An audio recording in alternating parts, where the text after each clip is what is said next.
Selamat jumpa anak-anak semua, siswa kelas 8 SMP. Kita akan belajar IPA tentang struktur dan fungsi tumbuhan.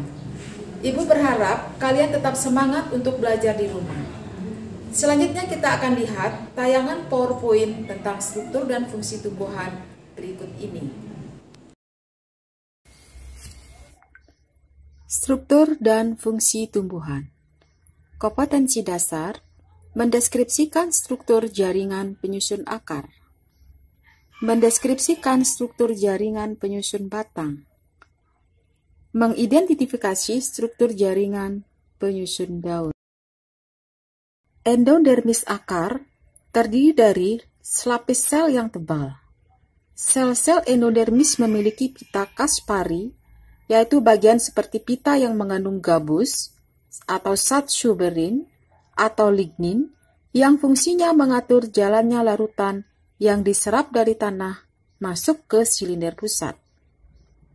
Sedangkan silinder pusat atau stele akar tersusun atas periskel atau perikambium merupakan lapisan terluar yang terdiri dari satu atau beberapa lapis sel yang fungsinya dalam pertumbuhan sekunder dan pertumbuhan akar ke samping. Bagian-bagian daripada silinder pusat juga termasuk xilem pembuluh kayu dan floem pembuluh tapis.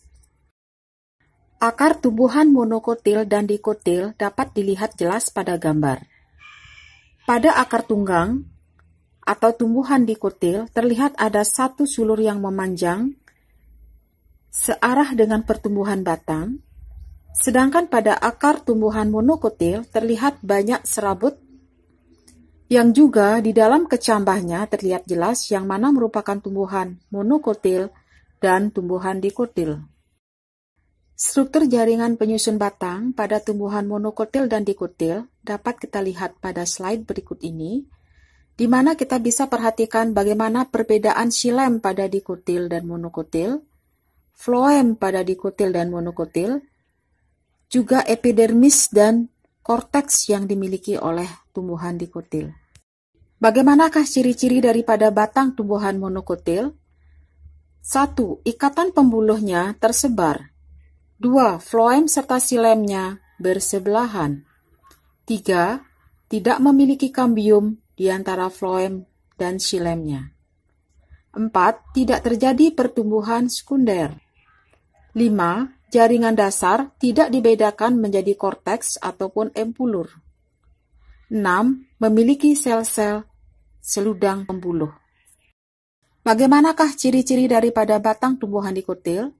1. Ikatan pembuluhnya tersusun dalam suatu lingkaran. 2. Letak floem berada di sebelah luar xilem. 3. Memiliki kambium di antara floem serta xilem. 4. Mengalami pertumbuhan sekunder, yaitu bertambahnya diameter batang karena perkembangan kambium. 5. Jaringan dasarnya dapat dibedakan menjadi korteks serta empulur. 6.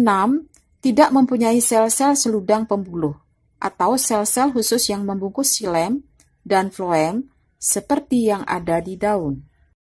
Bagaimanakah struktur jaringan penyusun daun? Kita lihat gambar. Yang pertama kita lihat helaian daun atau lamina, kemudian ada tangkai daun atau petiolus, di mana terdapat bagian yang menempel pada batang disebut dengan pangkal tangkai daun.